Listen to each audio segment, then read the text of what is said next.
What's up, guys? Jamma here. I am going to go over a short update on a Palantir swing that I gave you a few times over the last few months, but most recently was on a video yesterday. Not yesterday, last week. So I'm going to go over and update what we're looking at from here on the Palantir trade and how I plan on trading it. All right, so at this point, we are already in mix of August, September, and 2025 options. And I am waiting. Yeah. No, I'm sorry. We are in July that I already trimmed heavy. We are in August that are up 80%. And we are in January 2025 that are up 140%. As far as the next move goes and what's next on Palantir, I'm going to go over it right now. Let me turn on VRVP, close that, get rid of these lines, and I will go over it. All right. So, as you can see, a couple different things. Loosely on the weekly chart, we do have this channel that we are in. So, one would automatically assume we would come up and we would test the upper range of this channel. First off, this is the weekly chart as well. Second off, the second thing we're definitely looking at is right here, which is this area that we broke the high this week. That's a major area right there. So that's definitely an area of consideration, as well as it's an area that we hit our head on quite often after our initial sell-off way back in 2021.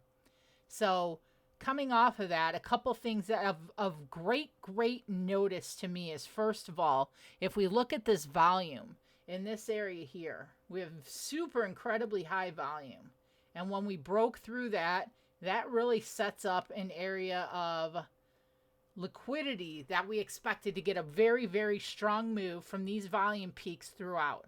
And what I really like about Palantir is, if we look over here, we have lowering volume through the next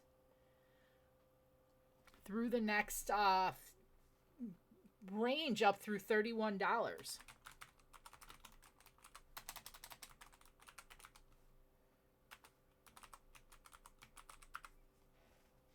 So we're watching that as well. So to me, what that says is a couple things pretty simply. A, our next target is going to be right here. What I'm looking at next on Palantir is a target of approximately 29.25 or so. All right.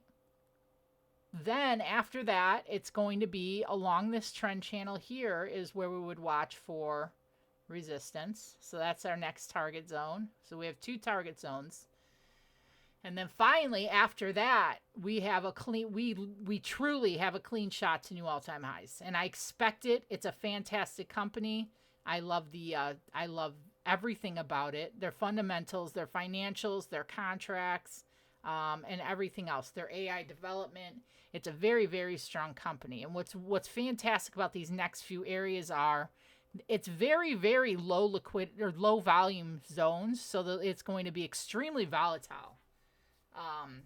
Low volume liquidity is what I call it. So once we break over, let's say 33, I expect the move from 33 to 45 to have this move here. I expect this to happen within 30 days. So it's definitely overall an extremely strong chart.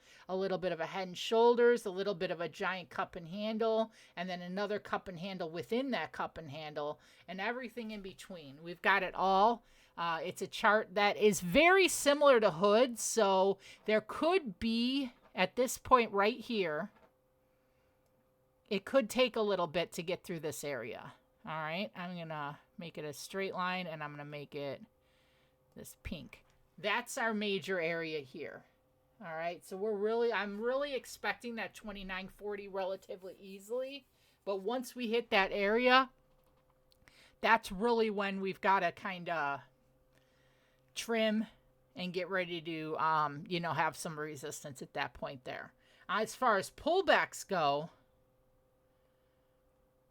We want to ideally hold, obviously, this area here. This would be this zone right here. This would be my stop loss zone.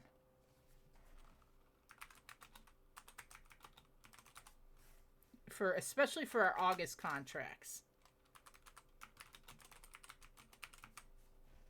All right, so that area here, we don't want to lose that area. So really that's where, if we pull back to that area and we have consolidation within that area and then start to push again, that's my secondary loading zone as well. So while I say it's a stop loss zone, it's also a secondary loading zone as we break out of it. So that's really what I'm looking at on Palantir. Ideally, we would love to hold the 27 area, and at the very least, hold the 2650 area or so. And then obviously my stop loss zone comes from $24 to $25. That is what I'm looking at for in the future in Palantir. And this is one that I truly, truly believe if we close the monthly candle holding $25, I believe we hit all-time highs on this stock by the end of 2024. Thanks, guys. Talk to you later. Bye.